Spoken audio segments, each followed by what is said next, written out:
talk about psychological disorders. Take your clickers out for me if you brought them.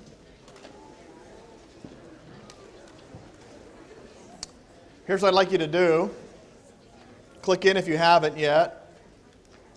And I want to ask you a series of questions. Turn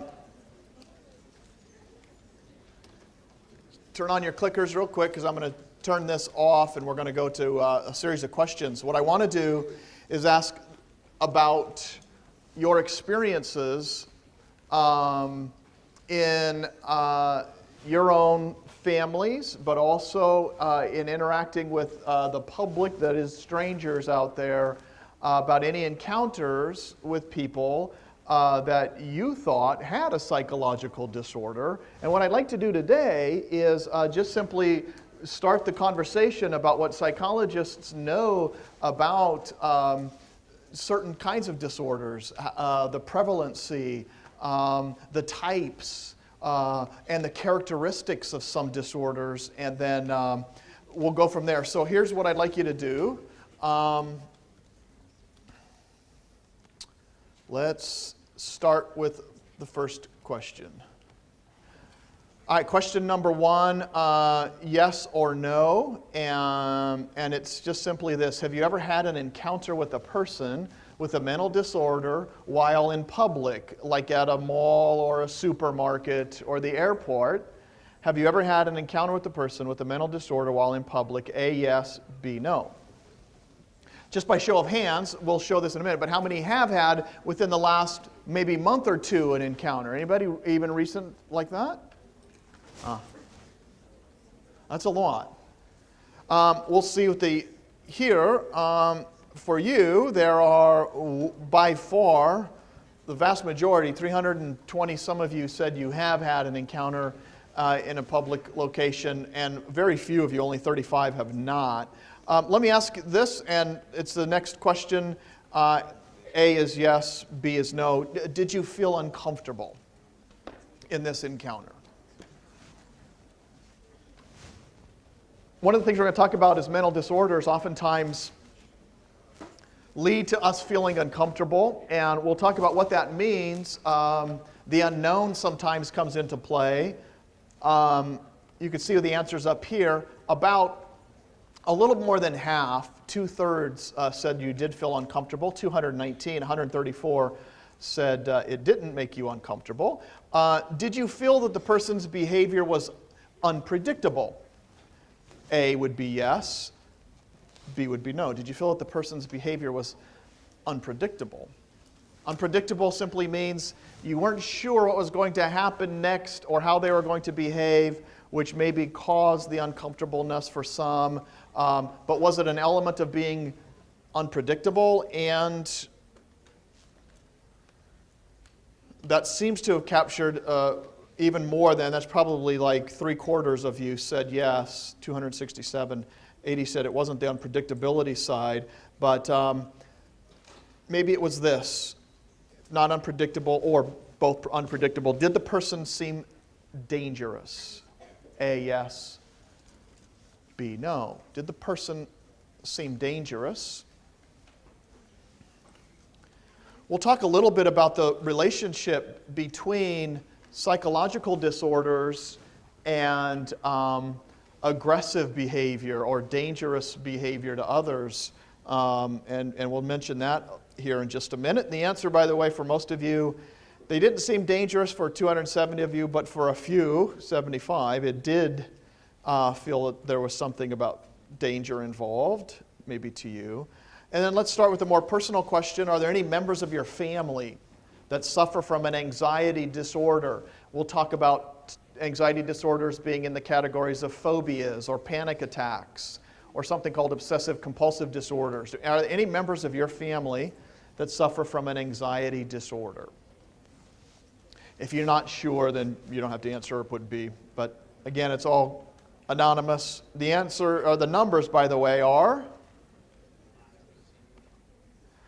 about 2/3 say no, about 1/3, which is a good percentage, about 146 say someone in their family suffers from phobias, panic attacks, or obsessive compulsive disorder. Another personal question, are there any members of your family that suffer from schizophrenia? This one you usually don't have to guess at because oftentimes it comes with a diagnosis that you're familiar with. So are there any members of your family that suffer from schizophrenia? Anybody know the percentage of schizophrenics? What likelihood you will find in a given population? What are the percent of people that will suffer from schizophrenia? Anybody know the number? Well, you'll know it by the end of today. Answer? 28 people in here have a family member that suffers from schizophrenia. 28. By the way, it strikes, on average, 1 in 100 people. 1 in 100 people will be diagnosed with schizophrenia. And let's start with another one, somewhat personal question, but it will give us an idea, and that is, are there any members of your family that suffer from depression?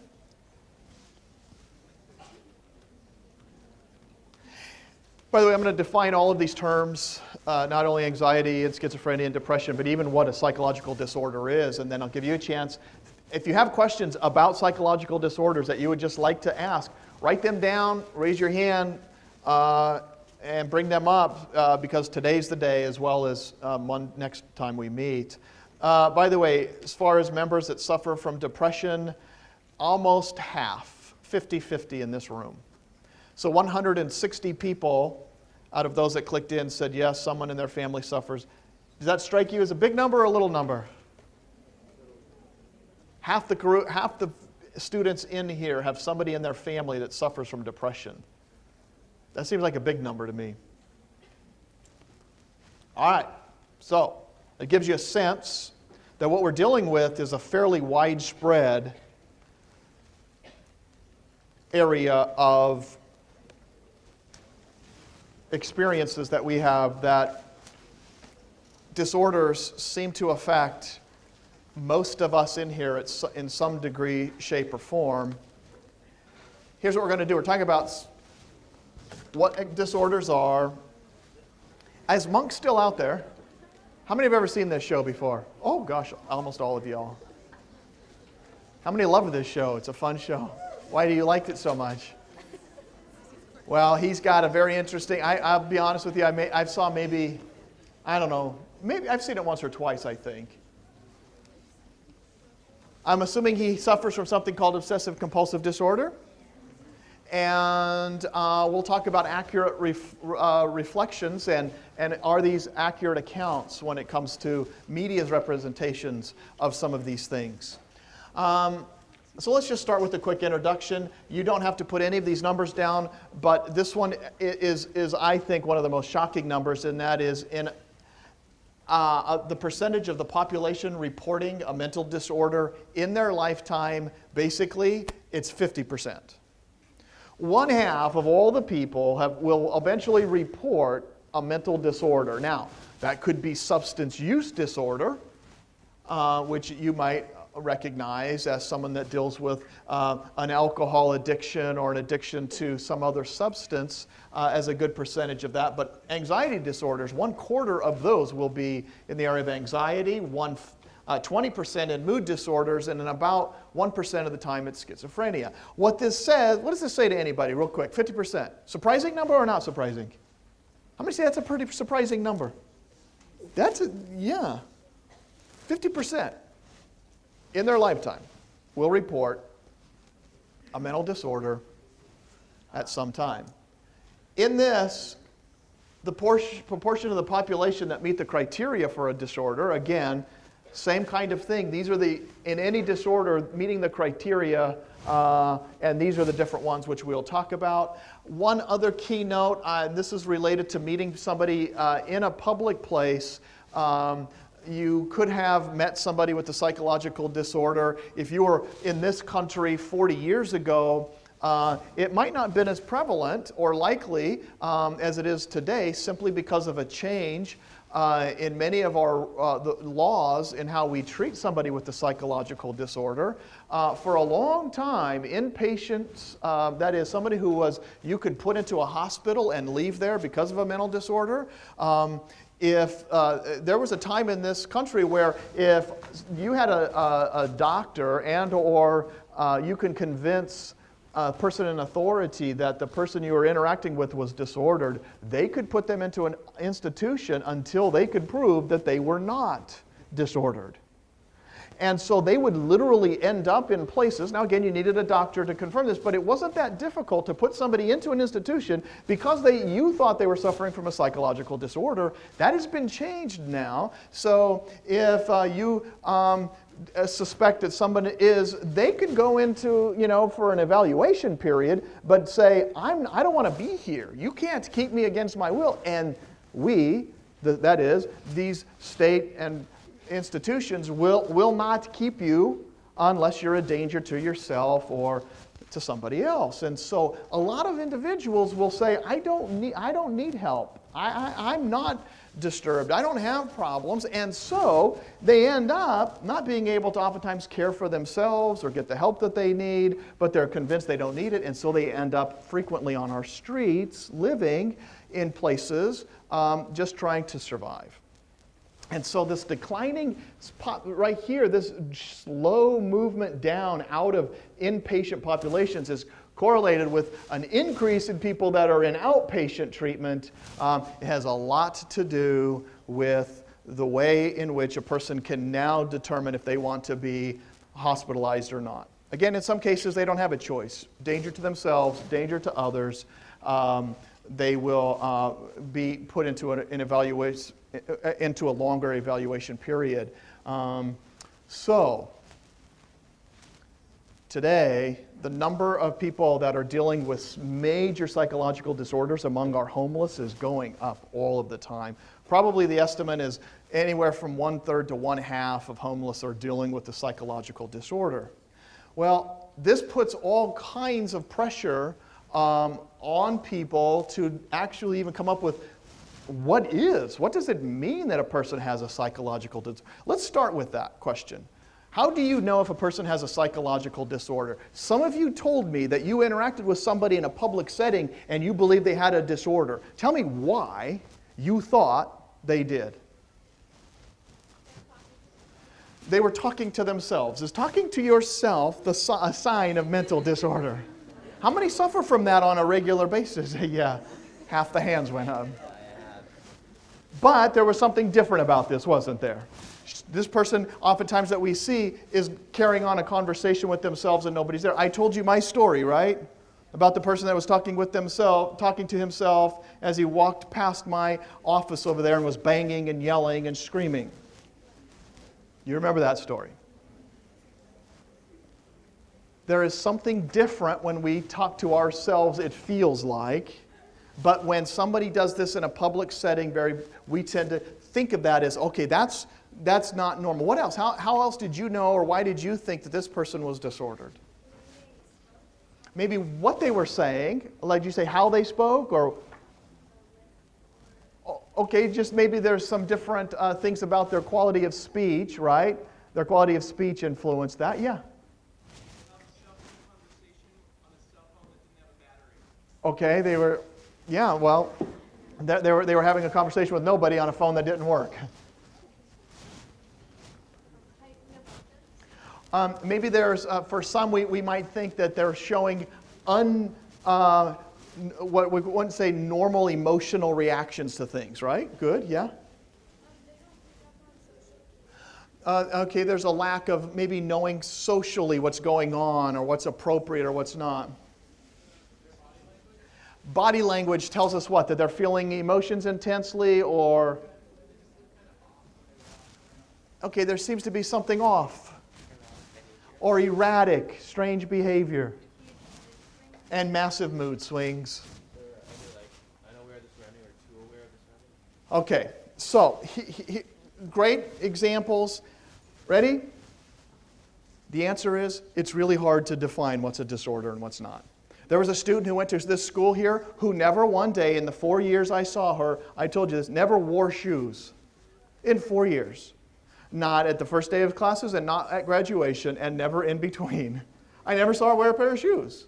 Now in this part of the world, that's probably not that difficult, but is that weird? It's a little different. In Colorado, I'm lecturing just like this to a class just like this at Colorado State when I was first starting. And there were doors just kind of like this, and there were trash cans outside of the doors. And every Tuesday and Thursday during my lecture time, a guy wearing a sombrero, singing songs very loudly in Spanish, listening to, with earplugs in or headphones, whatever he's had, singing out loud, very loudly, songs in Spanish, wearing a sombrero, collecting cans from all of the trash cans. Is that a psychological, is he disturbed? Does he have a disorder? Don't have enough evidence to say. His singing wasn't that good.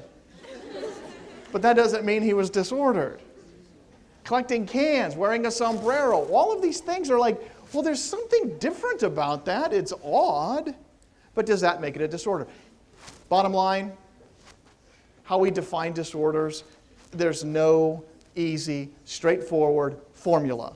If you're sad and you stay sad for 4 days and you can't get out of bed for 4 days, are you suffering from a depressive disorder? Well, there are criteria that help.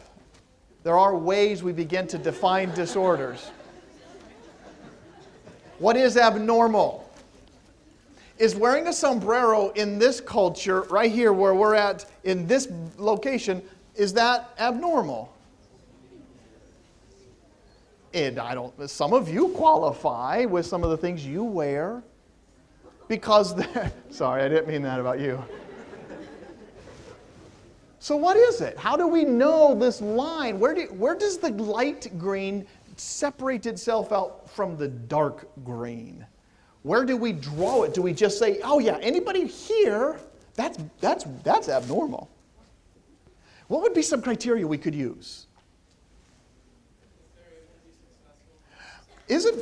Are they successful? Did the guy, maybe he made a living, with collecting cans.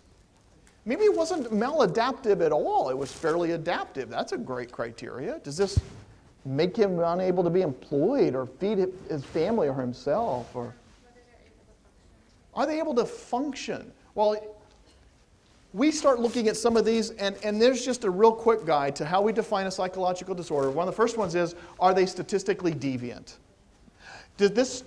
If the answer, by the way, you start going down and you start to ask, well, is their behavior atypical? Do they have any sort of... The person who didn't wear shoes, that's atypical. Give me some atypical behaviors that you've noticed around that's some people maybe here do, that's just statistically outside of the norm. Wearing a cape. Hey.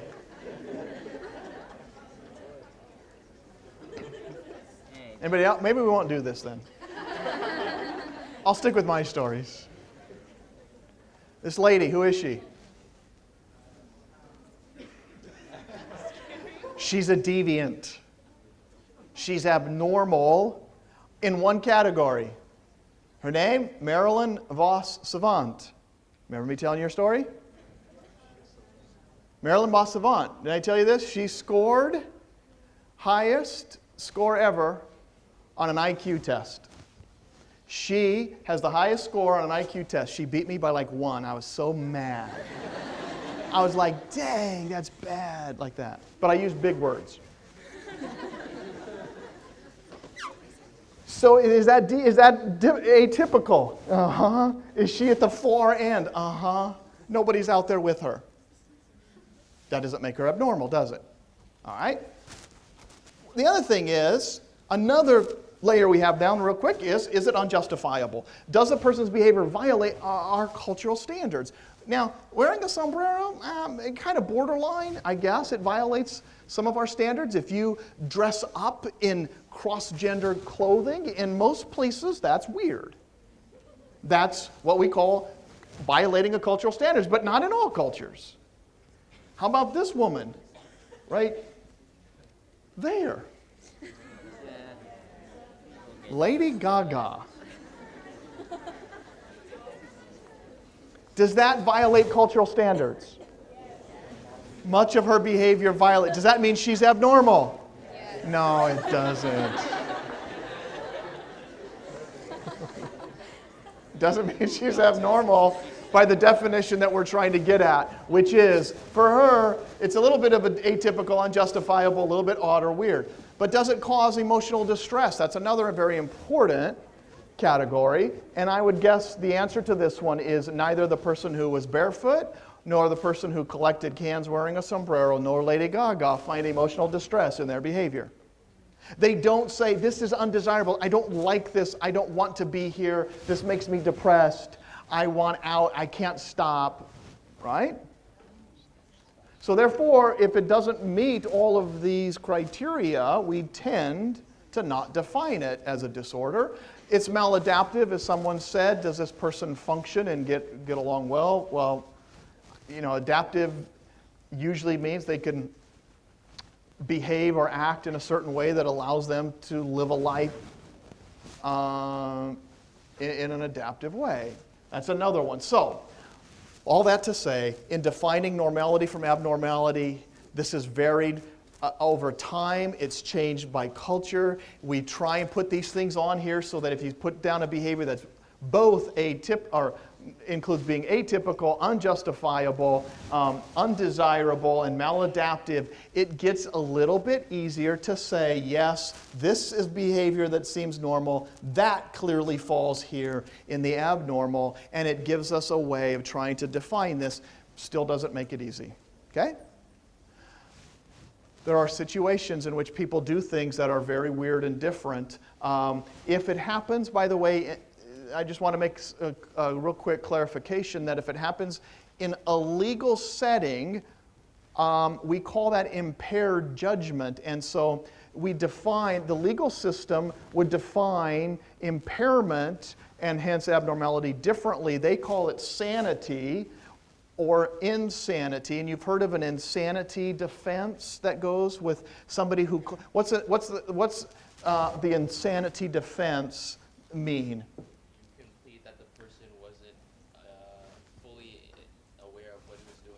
A person who is not fully aware or able to control their behavior is what we call impaired, and so they are not treated the same way when it comes to convicting them of a crime they committed. If they committed the crime during a period in which they lacked self-control, had impaired judgment, what we call insane, you can actually, a guy who shot the president of this country, Ronald Reagan, the guy who shot him, John Hinckley Jr., claimed that he was insane, and by the way, evidence was clear in his case that he was insane, and therefore he was convicted of a different charge than he would have been if he would have been sane. So John Hinckley Jr., one of the evidences that he was not in full control, believed that if he shot somebody important like the president, then Jodie Foster, the actress, would love him. And he believed, he had lots of issues that were going on. Now here's the thing with John Hinckley Jr. He's still serving time, but at a state hospital for the criminally insane because he shot the president. But he can leave the day he what? He can leave. Anybody that's convicted of a crime of insanity, should they serve, whatever amount of time they have, they'll stay there until the day they prove that they are sane. If you prove you're sane, you're out. That's it, because now there's no longer any danger that you're showing to society because you were insane at the time this happened and now you're sane. Does that make sense? Do you think how many believe a lot of people who are tried as a criminal or a felon and go to court claim to be insane? What percentage do you think people do that? They say, oh, I was insane at the time, I don't want to be convicted of this, I want a lesser charge. How many believe this is fairly common? Yeah, almost, a lot of you. How many think it's like, I don't know, not that common? Well, the answer is, it's exceedingly uncommon. It almost never happens. Less than 1% of all felons that are tried and eventually convicted claim the insanity defense. And the reason is, it's still on our books as a humane society allows this for individuals that suffer from this. But to prove it or to validate it is very difficult. Anybody from San Francisco area, your downtown area is known as what? What are your main convention centers? Called the Moscone Center. Why is it called the Moscone Center? How many saw the movie Milk? Remember it? George Moscone was the what of San Francisco? George Moscone was the mayor of San Francisco. He fired the city supervisor, 2 city supervisors, one named Dan White. And as he fired them,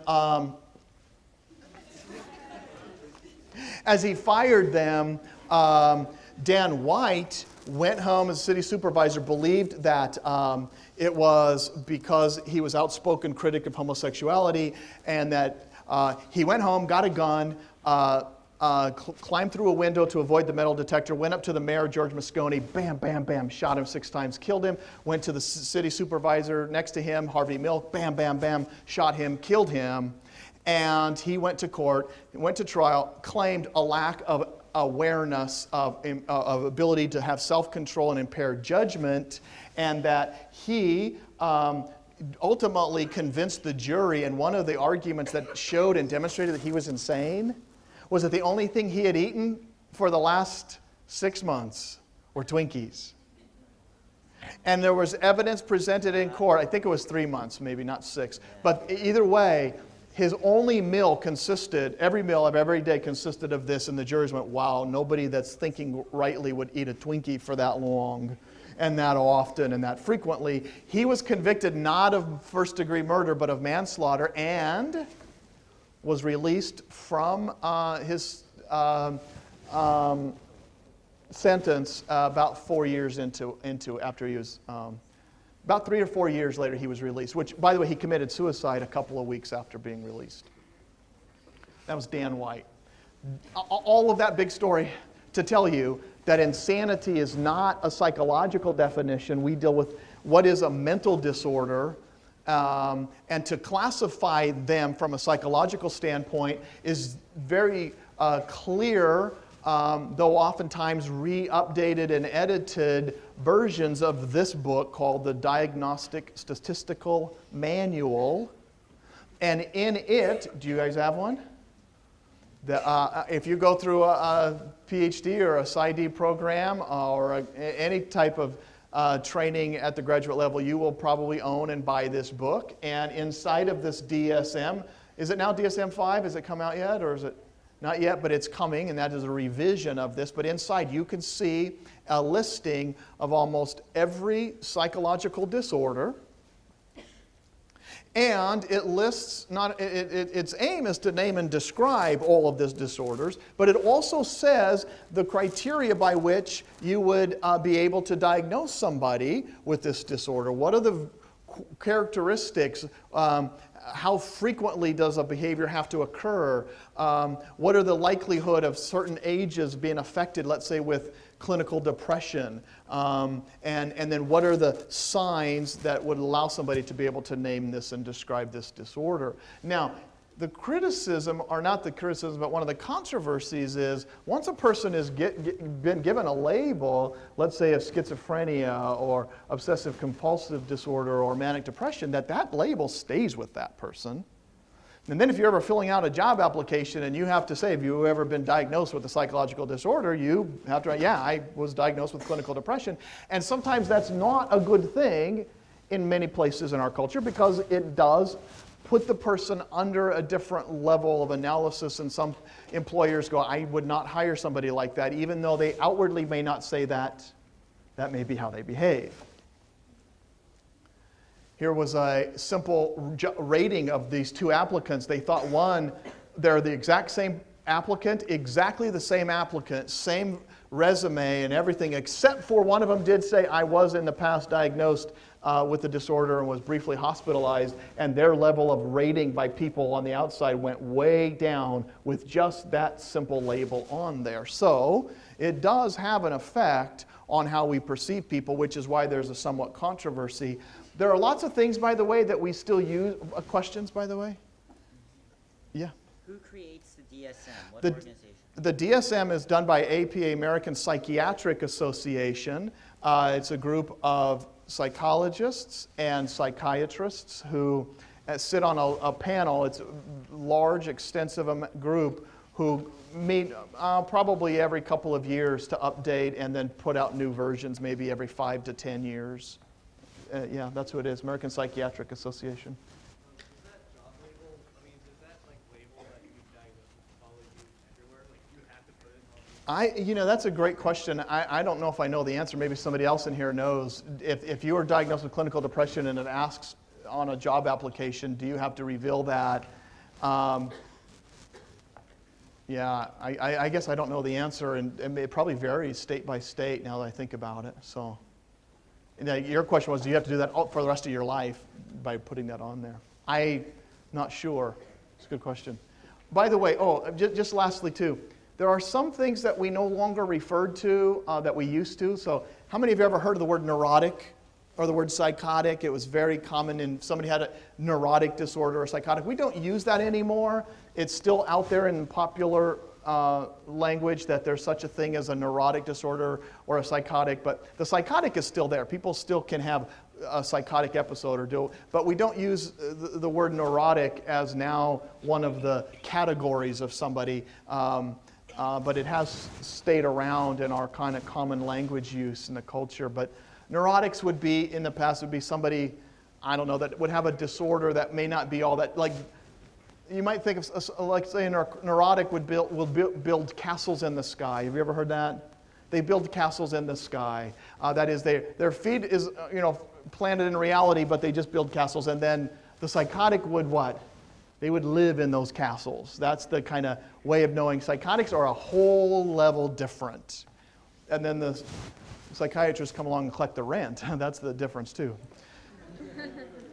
We don't use that terminology because now it's been specified a lot more cleanly, and I'll show you some of that in just a minute. One is in the area of anxiety. I'm going to talk about 3 major disorders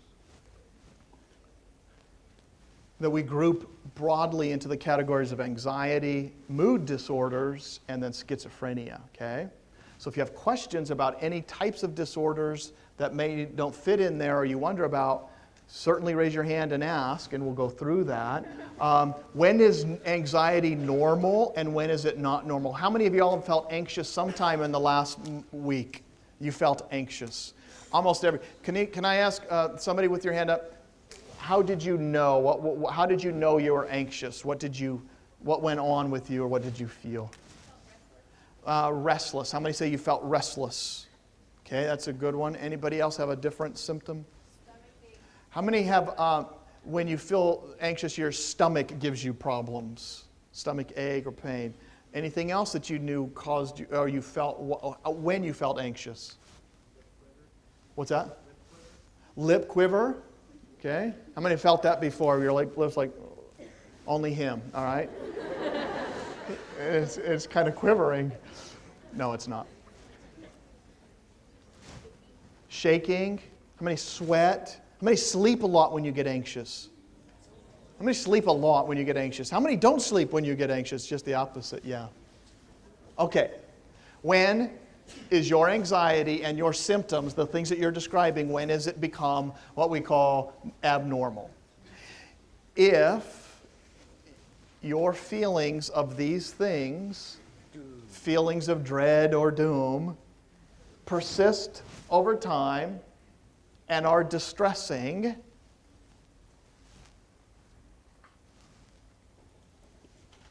you are experiencing, or at least this is one definition of anxiety, a distressing, persistent feeling of dread or doom. Bad things are going to happen, are happening, and you're feeling this dread going on. Now, there are different levels of anxiety. I'm going to show you some very clear-cut cases. And there are lots of different ways that this comes into play.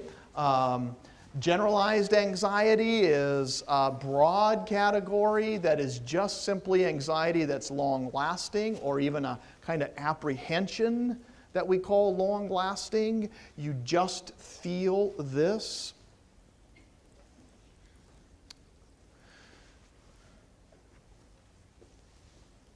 And generalized anxiety you may not identify a specific cause or thing going on in life. It just feels like it's long-standing, and we would, again, call that anxiety. Now, if it has a specific thing, the most specific type would be something like a phobia.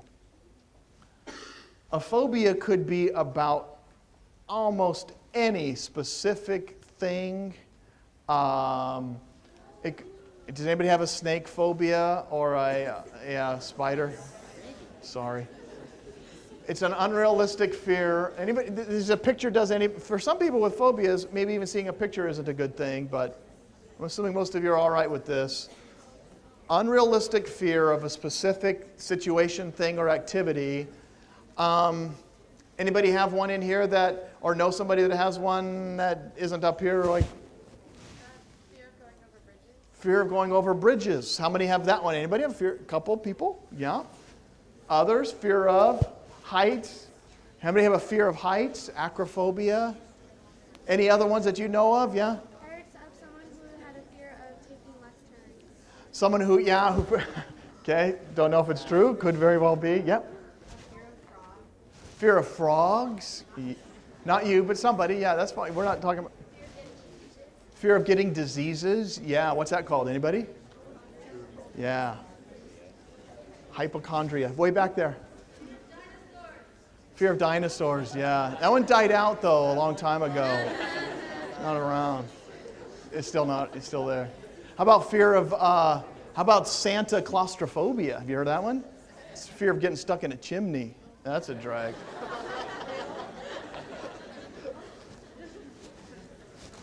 That wasn't even really all that funny, huh? Santa claustrophobia. Listen, phobias for the person that suffers from these can be very powerful and very debilitating. Best thing is, though, it's usually a specific thing they can avoid, like spiders or snakes or chimneys. But it also is sometimes more devastating if it encompasses things in a daily part of life, like crossing bridges. Number one identified, snakes. Okay, heights, flying, storms, and dentists. Which would really, when you think about going into a profession, to have this up there, that people fear you, going to a dentist. By the way, for fears specifically related to social phobias, there are 8% identified that speaking in public, speaking to strangers, even eating in public, could be very difficult for them. So you can see how this would be a little bit more interfering in life. They're very common. Anybody know the most common, or at least the one besides this specific thing of a snake, the broad category of phobias? It's like acrophobia, but it's the most common, at least we believe, that people suffer from. But you know what it's called? It's called a fear of open spaces, or fear of fear itself. It's known as agoraphobia. Agoraphobics would be those who are afraid of or associate being out in an open space or even outside of their home with something like panic or a panic attack, and they're just afraid to step out and sometimes end up living the majority of their life without ever leaving their home. This is not uncommon of a phobia. Agoraphobia, I have a little video clip on it I'll save for just in a minute here. But it would not be uncommon for a person that was suffering from agoraphobia to just simply stay in their house and everything's fine. As soon as they leave, they're afraid they're about to have some sort of attack or anxiety, panic attack. Agoraphobia, however, it has more than just leaving the house. It can be related to a fear of bridges, fear of tunnels, fear of going through public transports, or even being in crowds or by oneself. Okay? Questions about phobias or agoraphobias? When they listed, by the way, they asked different people, what's your most common fear? Survey of 1,000 Americans about 10 years ago, they found a difference between men and women. What do you think was the number one top 5 fear of men? And it wasn't women. What was the number one? Getting rejected. Top fear of men. Death. Death. What? Heights. For men now. Number one fear of men? Showering? Wow. That was funny. Fear of being buried alive. How many now have that fear now that you think about it for just a second? Number one fear for women identified in this survey was? Anybody? Fear of women. Number one fear? Fear of snakes. Tell you, you don't have to write all these down. I'll just put them up to show you. They're about the same in some cases. Fear of heights for men, fear of being bound or tied up, fear of snakes, number 3. Fear of being buried alive showed up for women. Fear of drowning, fear of heights, fear of public speaking, and fear of public speaking. This could change. Again, this was just a survey of Americans 10 years ago. It might be different today. It might be different in this class. Causes of phobias are all over. Probably some of the most likely causes of phobias involve associations and learning. Not always, but some object becomes associated with anxiety or fear or somebody screaming that or somebody grossing out, and you see that same object and now all of a sudden you have a similar type of association. And classical conditioning processes that we talked about in here. The reason we know that happens is because we can take somebody, and one of the most common treatments, which we'll talk about in therapy for people with phobias, is what we call using conditioning processes, counter conditioning. But did you have a question? Yeah, arachnophobia is high. Like I said, it was just in one of these surveys, and fear of spiders is still fairly common. It's just in that particular survey. Okay, enough about phobias, unless you have, yeah? The answer, yeah, we'll talk a little bit about what are some treatments for phobias and for phobic disorders. The most successful, some of those have been things like counter conditioning, but we'll talk about some others that actually expose people to the very thing they're afraid of in a controlled environment, which actually starts to lessen or decrease, if done the right way, decreases their feelings of anxiety and decreases their phobias. And so that one we'll talk about. By the way, obsessive compulsive disorders are also what we call anxiety disorders, but they involve a slightly different element in that they involve both an obsession, that is an unwanted or a persistent thought, and oftentimes a repetitive behavior, which we call a compulsion, which is where we get the word obsessive, the thinking part, unwanted, continuous, persistent thoughts of something you don't want. And then the compulsion, which is this behavior that oftentimes is repetitive. Give me an example of either the thought or the compulsion for some people suffering from what we call an OCD, obsessive compulsive disorder. Yeah, there are many cases that would have somebody who would be afraid or have this obsession that they didn't lock the door when they went to bed at night. So they go back and check it again, and they check it again, and they're doing this 15, 20 times before they feel safe to lay down and the door's been locked. Not uncommon for us to maybe feel like, did I lock the door? Maybe when I checked it, I unlocked it, doing it a couple of times. When it becomes interfering with normal functioning is when we start to find problems. Yeah, go ahead. Question way back there? No? Yeah, yes, good. Fairly common one. In fact, one of the most common compulsions is hand washing because of fear that you're contaminated or have germs. And I'll show you a video clip of this. They become problematic, by the way, as I mentioned, when they interfere with daily functioning.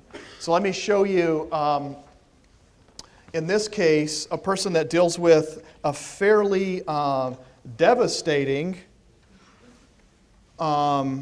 compulsion. And here, it's both hand washing and fear that about what could happen. And here is this young mother, her struggle with OCD. But that would dominate and interfere your life, right? I mean, that's an unmanageable anxiety, and the only way she's managing is by doing something so detrimental. It begins to be a problem then in situations like this. Hers, by the way, isn't necessarily uncommon. In severe cases, this is what you find. Cases where people just say, I can't live with this anymore. I don't know what to do. And medication, by the way, we'll talk some about medication and treatment of some of this next time, but it does help. But any questions from this now about OCD or about phobias like that? It's a very powerful visual of how this causes sufferers to live. Now, she might not ever need to seek treatment because everything, I mean, she has, messed up hands and she can't go do certain things at the right, it might take her a little bit longer to go for a walk, but this doesn't always come to the attention of people because, in some cases it's manageable in their minds. When it becomes interfering with life is when it becomes problematic. So, surprising how detailed and shocking this one was. By the way, when it comes to causes, again, there is probably more and more evidence coming out that something is going on physiologically in the brain, quite possibly at a neurotransmitter level, because anti-anxiety medications do help, but it's not the end of the story. There is some therapy that usually must take place in addition, and we'll talk about that as well. But yeah, question? I don't think that's, well, the question is, would her son develop this if she was to stay the same way? My guess is he wouldn't have any greater likelihood, though it might influence some of his behaviors or some of his thoughts depending upon how strongly she expressed it to him. You can see here she was trying to protect him a little bit from it and knew, I don't want him to see this side of me or to do this. So my guess is he wouldn't have, other than the genetic kind of likelihood that's slightly increased with this. But, so I don't know, I would say the answer is, ultimately, by the way, for her, treatment does come, and there is some help, which is why she consented to filming this. I don't have exactly how she's doing today, but of all the anxiety disorders, social phobias, quite possibly, 13% of anxiety disorders suffer from social phobia, agoraphobia, which we talked about. Remember, social phobias are a bunch of different kinds, and then obsessive compulsive. By the way, it's going up. This is closer probably now to 8-10% of anxiety disorders, but they just kind of vary over time. Yes? What we're finding is increasing numbers of anxiety disorders. The question is, why are they going up? I'll tell you this, it's a question a lot of people and a lot of researchers are trying to find out today.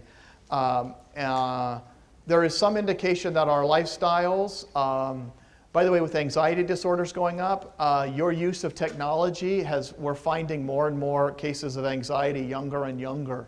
People not getting enough sleep. Any of you all, we go back and look at records, not y'all's, but in studies of texting, and we're finding it going on when? All night long. And oftentimes, a lot of this is interfering with sleep. Sleep has a very strong tie-in to certain disorders. And constantly being on and constantly doing some things without finding margins, quiet space, may be accelerating some of the sufferers of things like anxiety. But again, it's not clear why, but there could be some other things going on in our culture. Does it have to do with just like the stress level that we live under constantly? Yeah, and the world is, because of these kinds of things, the world is it feels more stressful. It feels like there's more time demands, pressure demands, and things like that. Question? Are there people obsessive compulsive over studying? They can't sleep unless they get a certain there amount are of work. some people could identify with some obsessive compulsive tendencies, and even the way you study. How many have to have your room a certain way and the books a certain way, and has to be certain environments? It's not necessarily obsessive compulsive, it's just simply a tendency. And then, it could be in a variety of different areas, not necessarily in feeling, clean or, contaminated or anything. Okay, next level up. How many saw the movie Beautiful Mind? Beautiful Mind is a great story. It's even a better book if you want to read it, that gives the full detailed history of a sufferer from schizophrenia that was pretty accurate. It took you, if you haven't seen the movie yet, it was a great way of characterizing what goes on in this person's life. And you only find out later on that the person had schizophrenia. It's a group of disorders. That's an important word. Schizophrenia is not a single disorder, but it's a group. They share some symptoms and some other characteristics in common, and so they've been given the label of schizophrenia, but it's almost always related to disorganized thinking and then disturbed emotions and perceptions. Schizophrenia numbers, 1 in 100, fairly consistently across cultures throughout the world. I was in Russia standing at a corner and crossing the street, and I didn't know the language, but I knew the disorder, and it was schizophrenia. It was clear. He was talking to cars that were going by and other people, and again, it was clear schizophrenia. I seen the exact same behavior on the corner over here of an individual. It's for whatever reason, this is a disorder that also strikes not only all cultures, but male and female equally. It is a very difficult group of disorders. Let me show you a little video. Unfortunately, he falls into this category. Oftentimes we call it the law of thirds. A third of people diagnosed with schizophrenic get better. A third kind of go in and out, struggle with it, but there are periods when they're not suffering, and then there are. And then the third, kind of illustrated here, are the chronic schizophrenics that are either in homes where the family is able to keep a person there, or sometimes institutions if case is necessary there. But schizophrenia has these similar, even though it's a group, it has some similar symptoms, and I'll just give them to you real quick. There's these, you saw a little bit in there, these bizarre kind of delusions. Some can be a paranoid nature. A lot of times it's somebody's out to get them. Somebody's out to find them. I'll show you a clip here in a minute of a paranoid schizophrenic who is simply convinced that the FBI, the CIA, the NYPD are all following him. He's homeless. He doesn't have a place other than the streets that he lives, but he is convinced that these people are out to get him, to chase him, to follow him. Kind of like the person I described recently in this class, that I described his situation here in the class, where he came onto campus, wasn't a student, but showed these signs that people were following him, and he didn't even want to urinate in public because people were gathering that up, and so he would urinate in cans and keep those so that no one could follow him. And that's a delusion, or better yet, a paranoid delusion. There are also delusions of grandeur, that somebody is bigger or more important. Not long ago, I bought a guy a meal over here recently, and as we stood in line, here's what he said. I said, "How you doing?" "Fine." "Everything going okay?" And he said, "Yeah, it's fine." And so I said, "Well, let's eat together." And so I was with my young daughter at the time, who was probably only 4 or 5, and we sat down, and it was clear he's schizophrenic. And as we ate, I just asked him questions. Are you getting a place to stay? How's life treating you? All of this. And it's fairly clear right away. He says, "Yeah, I'm fine. My aunt, they're after her. She's the Black Dahlia." And I said, "Your aunt is?" "Yeah, she's the Black, and they're after her a lot." And I said, "Well, so everything else okay in life?" "Yeah. I'm trying to finish." He was probably, he looked 20 maybe, and was talking about how he'd had 3 or 4 master's degrees, one from Harvard, one from Stanford. He was just finishing up his master's at MIT, he was saying. And so he had these delusions about things and about life, and a lot of his stories would tumble out in a way, we call them like a word salad. But he wasn't dangerous, he was hungry. And so a lot of people think, well, people like that are weird or odd or strange, and they deal with some things, but most of the time there isn't a dangerous quality. Another guy was telling me, a different person, same thing, kind of standing there, how's it going? Fine. I said, what are you doing? He goes, well, I'm getting ready to go back to the old country. And I said, really? He goes, yeah, my sister, she's on the throne, but it's my throne. When I get back there, I will be crowned the king. And I said, well, that sounds cool. You know, do you want mustard on that thing or ketchup? And he's like, no, just nothing, please. I said, okay. And he says, yeah, I'll get back there one day. But, you know, it's hard. Well, I was like 10 years ago. He's still hanging around over here, you know. Paranoid delusions or delusions of grandeur come into play, but there are other symptoms that mark some schizophrenics. Hallucinations, auditory, visual, or tactile. At a state hospital that I did an internship at with the criminally insane, it was not uncommon for them to feel or see things. One believed the television was talking to him and sending him messages directly to his brain. Even if the TV was off, it still had the potential of sending messages to his brain. And those were probably the result of some visual hallucinations. Another person one time believed that, listen to this, every time a dog barked, he'd go like this. He'd say, oh, did you hear that? Dogs are anthropologists sent here from other planets to follow me. And when they would bark, it would tell him that they're following me, they're tracking me. That is a paranoid delusion that has some hallucinatory qualities. And there was this also tendency for what we call a word salad. Incoherent, loose word associations, severe emotional abnormalities, and a sense of withdrawing into this inner world. So here's what I'd like you to do. If you have questions, you can ask them now. I'd like you to make sure you read about, if you haven't yet anxiety or schizophrenia, finish that reading. Read about depression as well. I'll show you a couple additional clips of schizophrenics. Then I'll show you a little bit about manic depression, bipolar disorder, and depression. And then we'll talk a little bit about therapy and how we handle people or deal with these at that level. Any questions as we go? All right, okay, so that'll be on Monday where we'll do that.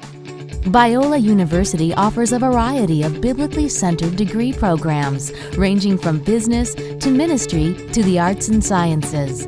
Visit biola.edu to find out how Biola could make a difference in your life.